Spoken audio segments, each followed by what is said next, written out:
Next, we will have a speech by Brother Naveed Mangla. He is the local Imam in Belize. In his speech, Brother Vernon, he was talking about the Khilafat. So Brother Naveed, he will be explaining what is Khilafat. In Ahmadiyya, we have an institution, and our spiritual leader, he's called the Khalifa. So Brother Naveed, he will be talking a little bit about that.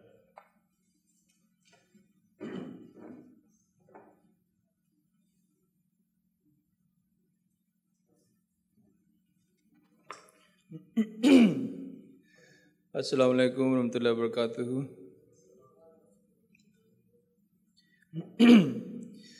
Ashhadu an la ilaha illallah wahdahu la sharika lahu wa ashhadu anna Muhammadan abduhu wa rasuluh. Amma ba'du, fa'uzu billahi minash shaytanir rajim. Bismillahir rahmanir rahim.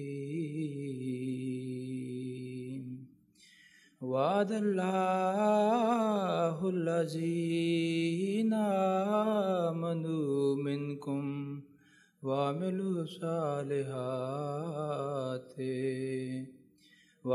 الصالحات ليستخلفنهم في الأرض كما استخلف الذين من قبلهم ولا يمكنن لهم دينهم الذي ارتضى لهم ولا يبدلنهم من بعد خوفهم أمنا.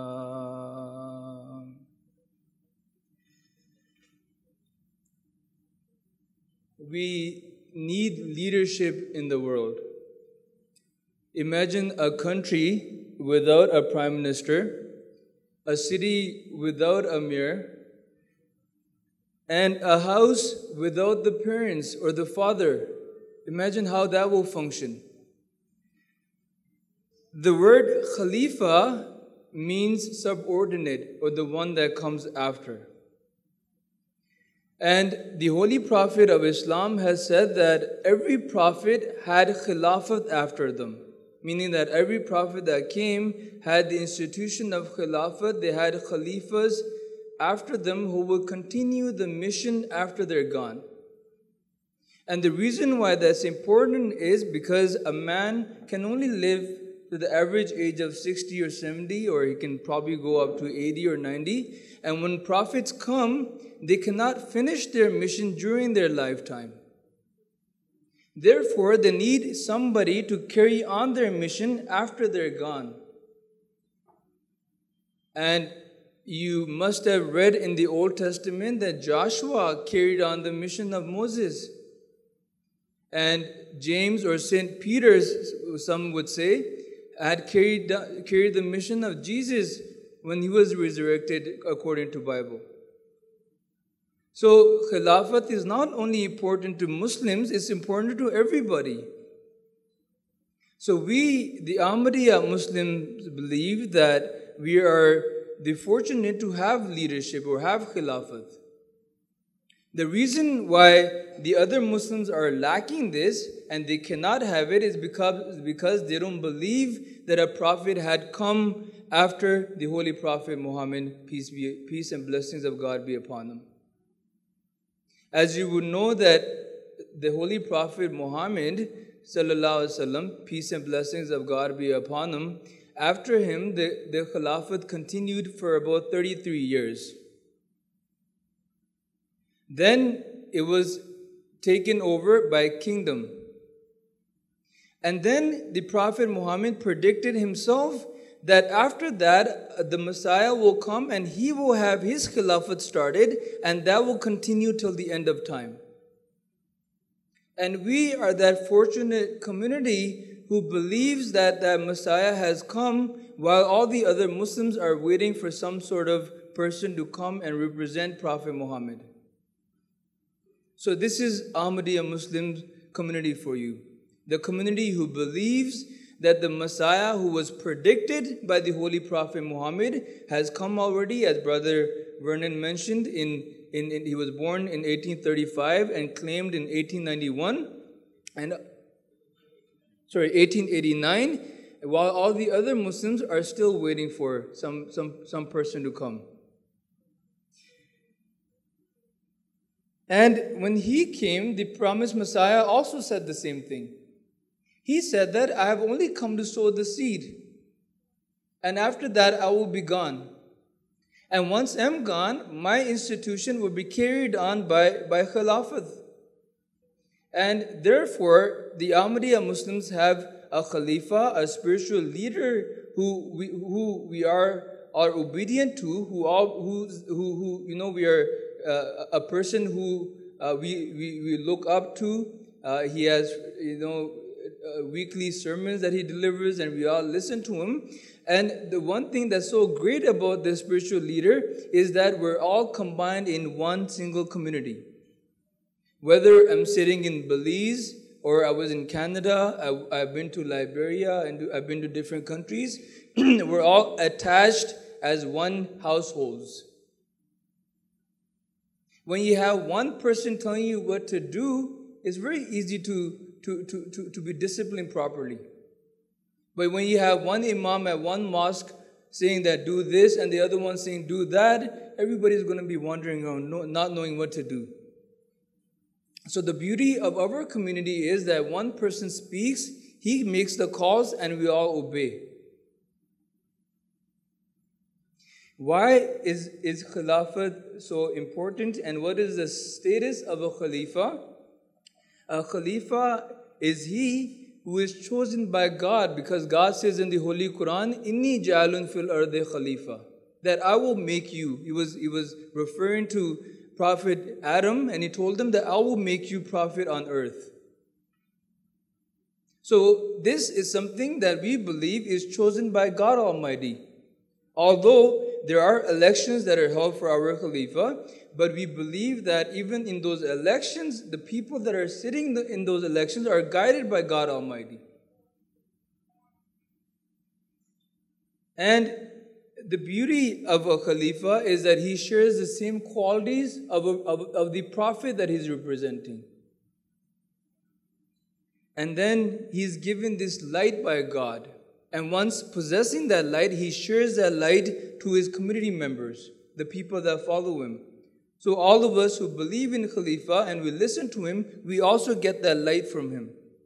And then we're also guided better than not having one. And then they're given such a soft heart for their people. The third Khalifa of Ahmadiyya, he said that I am a normal human being like you, but God has put so much love for you in my heart that you cannot even imagine. Sometimes I pray in my prostration that, oh God, the ones that want to write to me but can't, please remove their hardships.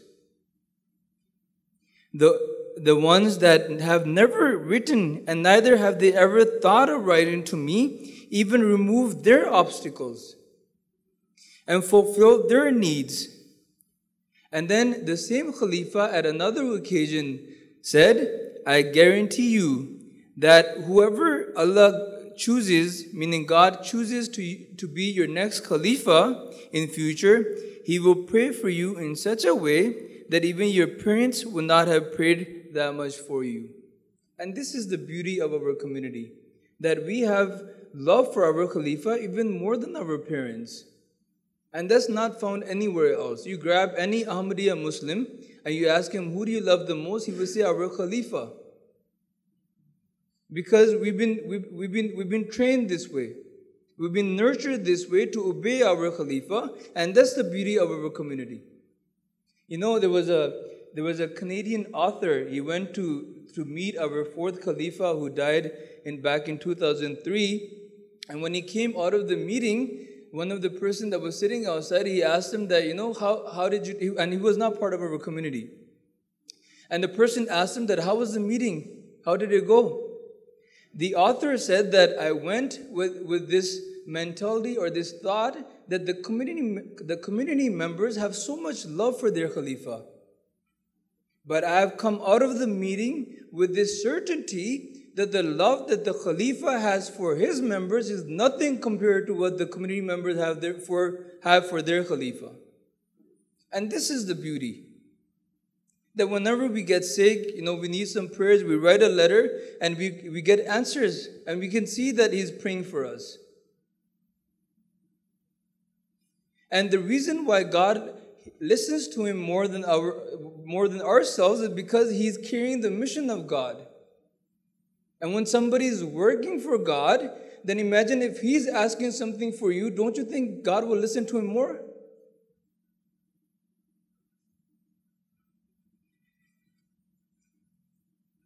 In conclusion, lately Islam has been in the media a lot, even when it comes to Khilafat.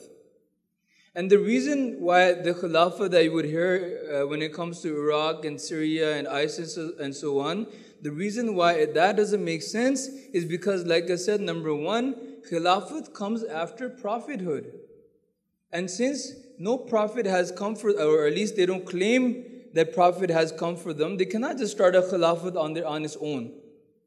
And number two is that the verse I recited before you, God says that after Khilafat, when a Khalifa comes, there should be peace amongst members.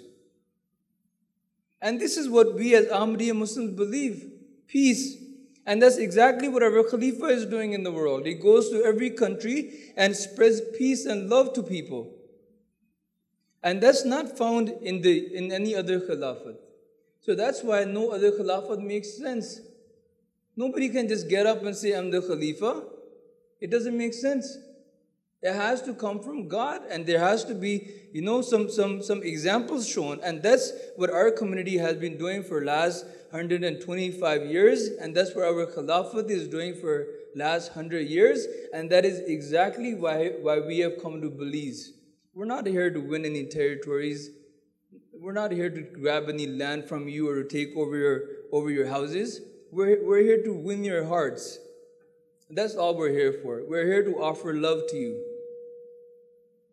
And you can talk to any of our community members who have joined, and by the grace of God, we have around 50 members who are part of our community already. You can ask them, when I'm not there, ask them, why are you a member? Why did you join this community? And they will tell you why and what they feel so far.